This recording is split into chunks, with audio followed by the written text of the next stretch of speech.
What up guys, it's Club King returning for, I'm sure this is, I always said this is going to be a really quick review and it never is, it always takes ages, but I'm pretty sure this one's got to be quick because there's not a lot I can tell you. It's more I want to show you the articulation on this new body that's found its way into the community. It's the 1000 Toys synthetic human figure. I'm not sure the company name or anything. I assume the company name is 1000 Toys, but I don't know. I'm not the authority on it.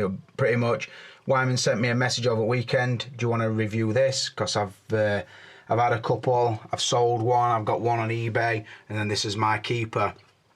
Do you fancy reviewing it? I like, of course, just to improve my knowledge. I like to see everything, as I've said before. So I will be pretty much covering all the articulation in that, and then I will go on to a separate video where I will put it in so many poses, maybe 20 poses, cut it to some music, probably a bit Arctic Monkeys again, because the last one I did, the Do I Wanna Know song on the Iron Man pose one, got really well received. So either people don't know who the Arctic Monkeys are, or have not heard the music, not familiar with it. So I will probably put another track on of theirs, simply because they're from Sheffield, same as me, so they sing how I talk, so that's probably why I use it. So I am going to cover that. I'm also going to try a couple of figures on the dynamic stand. In fact, I might try Zod and I might try the Mark 42. The Mark 42 might be a little bit heavy for it, so I'm not sure yet. Just to show how much room it takes in a DTOF, would you fit two in or just the one, and that sort of thing. So I'm going to show the dynamic stand as well. But I would think the majority of this video will probably be about this white guy in front of you. So what I'm going to do is, I have got the tripod underneath the camera, and what I'm going to try and do is cover all the articulation points, and just to show you where he moves, how he moves, and how well he moves really. So that is what I'm going to do. So I'll put a short pause in here, and I'll get the upper body set up. Right, first things first, the only negative side what I've found so far is the hands. You get a set of sculpted hands which you would consider relaxed, and although they are really well sculpted, they do not move. I don't understand why, because there is the technology out there for them hands to move. I'm thinking about the Iron Man figures. They've got joints on them, but like I say, it is just a sculpt. They do look nice, obviously, and they would be used for certain poses, so they would come in handy.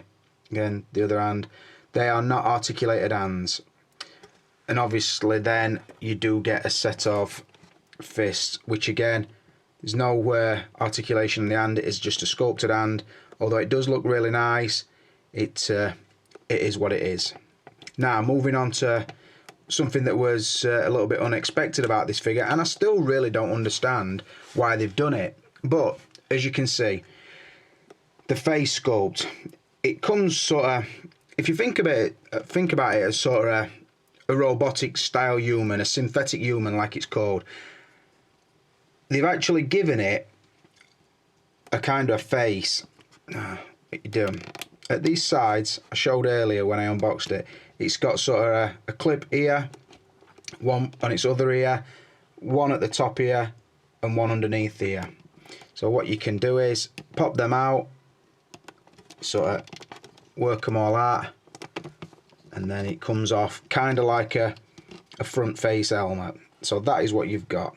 If I show you inside, sorry for my fingers and thumbs, you might be mistaking me for one of the American reviewers who gets they're all fingers and thumbs on the reviews, and they sort of use things like that to emphasise just how serious they are, where I just go for a simple swear word. So yeah, I hate to come across like that, but I suppose I better give a shout out to Sean Long, King at Reviewers, because I am covering articulation, which is his favourite subject. So, like I said, the mask or helmet or whatever you want to call it, the skin section, like I say, it's got sort of a nipple here and here, one at the top and one at the bottom, and that fits into sort of the old ear, one at the top here, and then an hole in each ear section. So that is how the skin attaches. You can see the jaw moves and looks pretty freaky, but I suppose it's a nice touch if you wanted it displayed without. And then if you look at it from the side, the whole head pulls apart, so it's just a pretty much, you can separate it pretty easy as well, and the face all collapses. So you've got the rear of the head, or the skull if you like, the face section, and then you have the jawbone that moves on an hinge. You can see. Quite weird looking, obviously. We've never seen an head split up like this before. The interesting point is, inside the face section, you can see the eyes are posable. Now, I will just try and pull them to that side. I will say they are quite stiff. So I'm going to put both eyes. You see, the eyes have moved. I suppose with a little bit of tinkering you could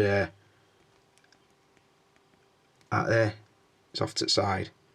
They're pretty level looking, like that.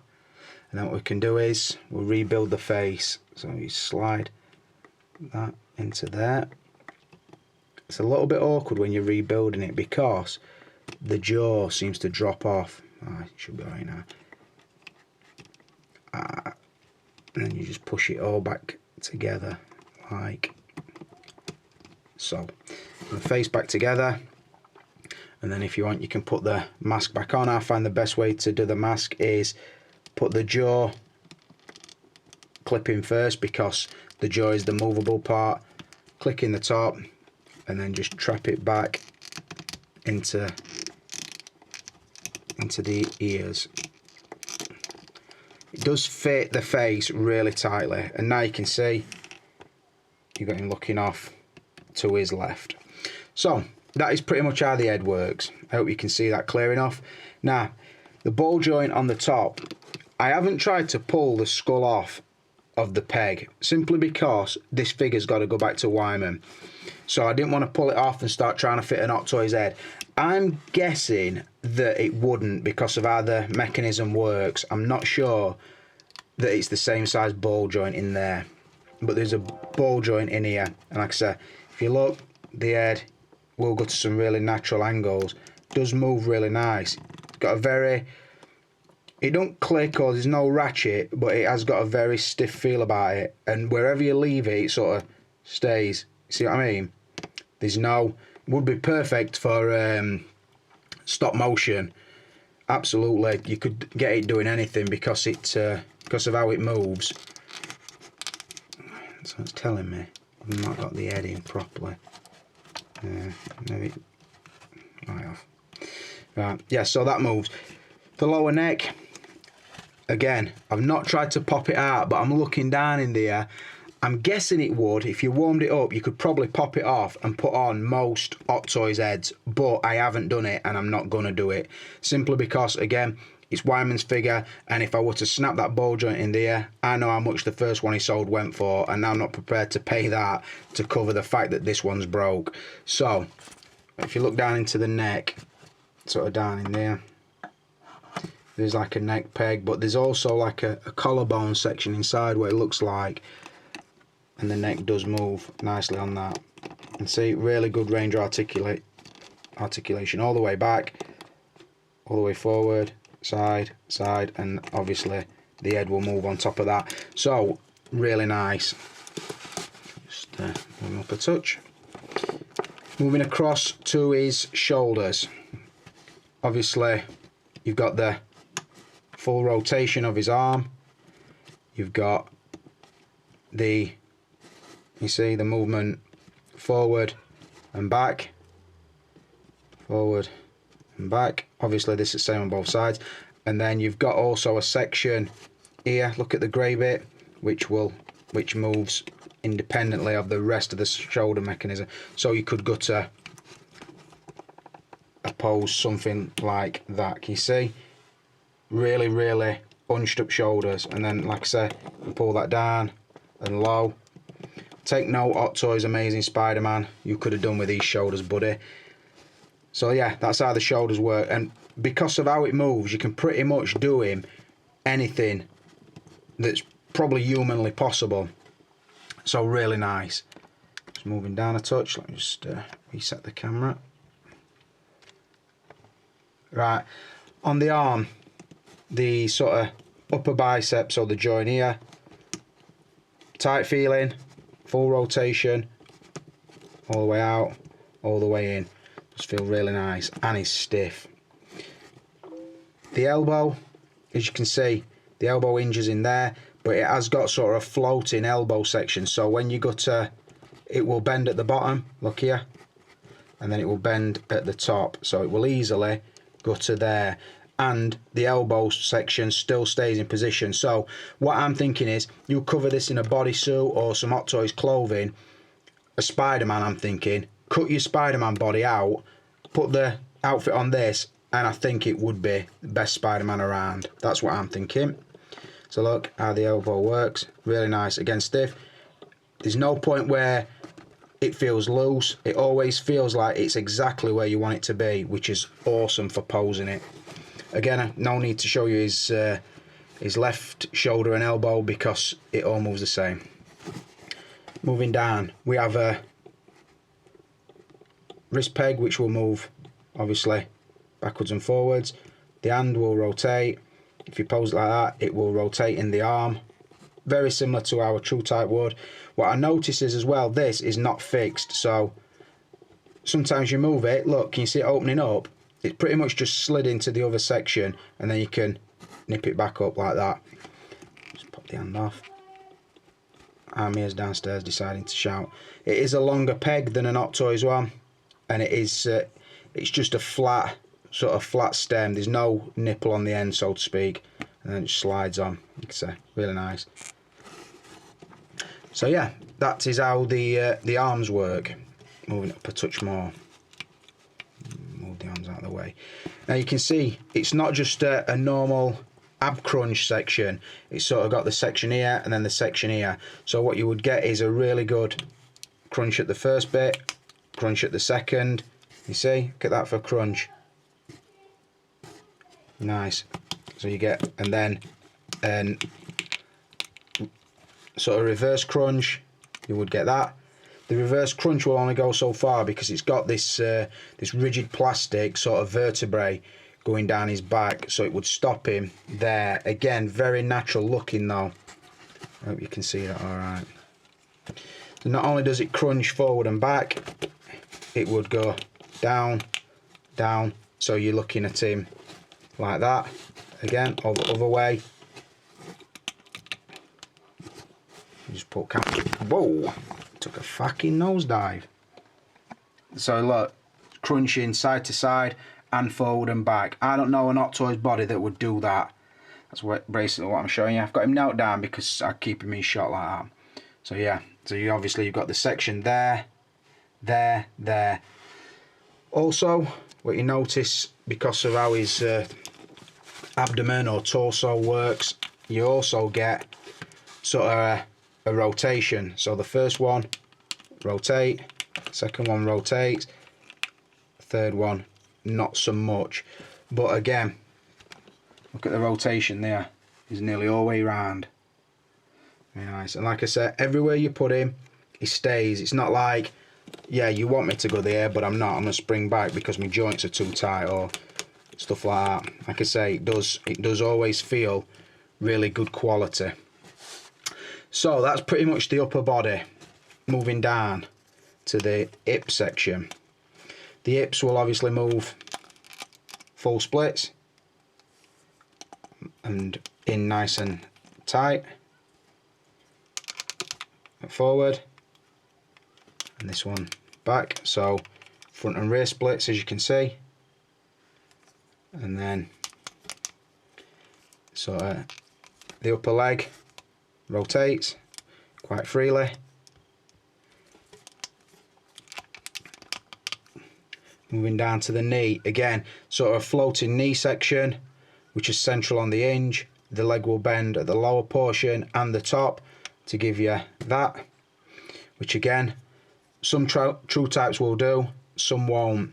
What I will say is, because of the sort of the fake or the floating kneecap, again, if you were to cover that with a bodysuit, then it would still appeal to be a real knee.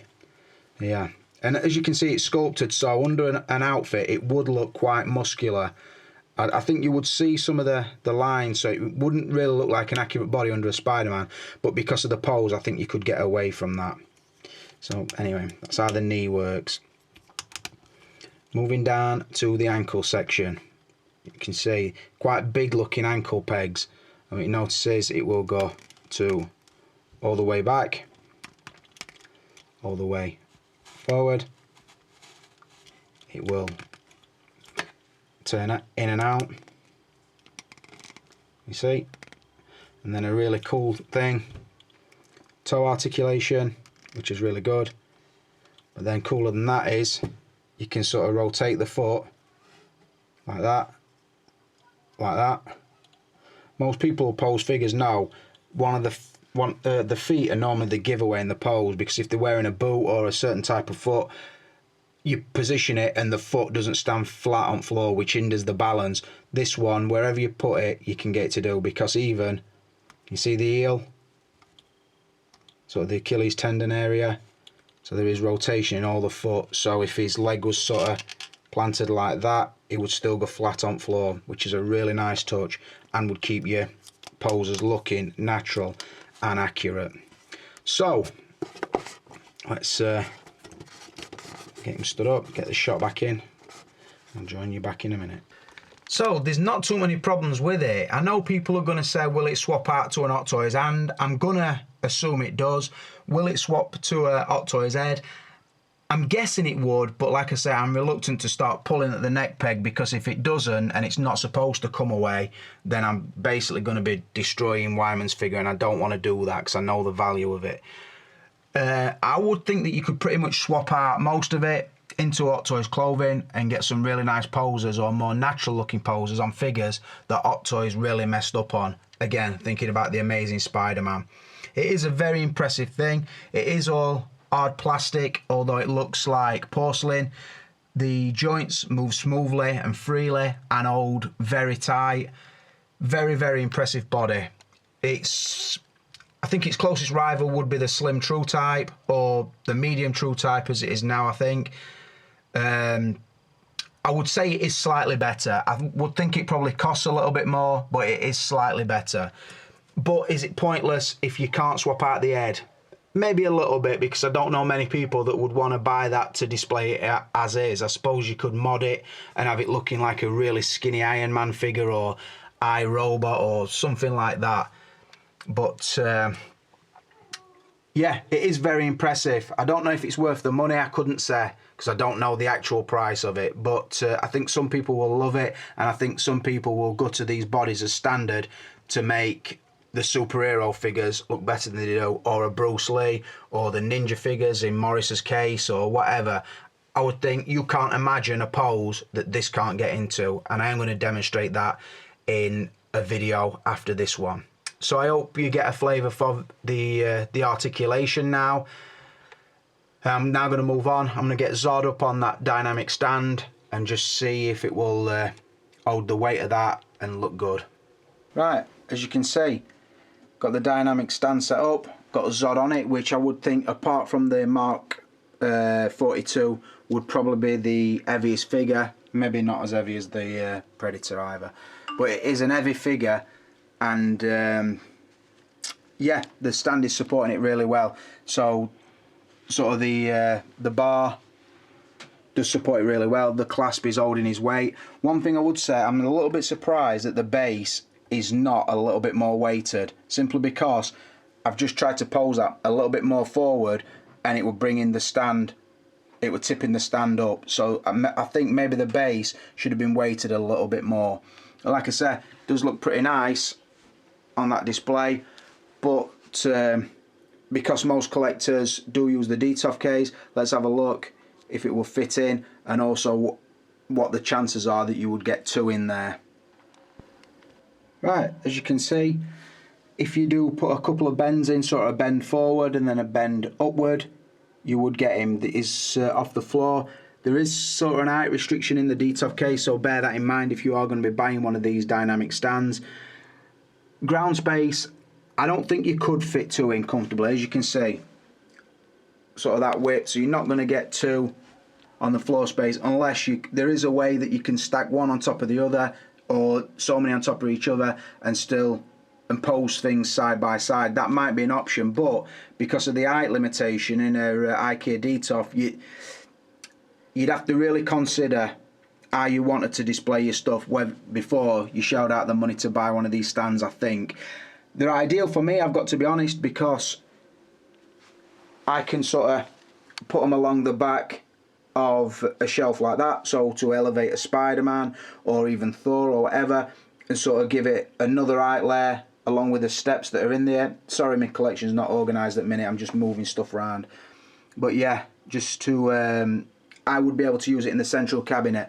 If I were going to be displaying something in an elevated position inside the IKEA DTOF, then I'd be thinking maybe I only want it one figure to a shelf. That is what I would be thinking.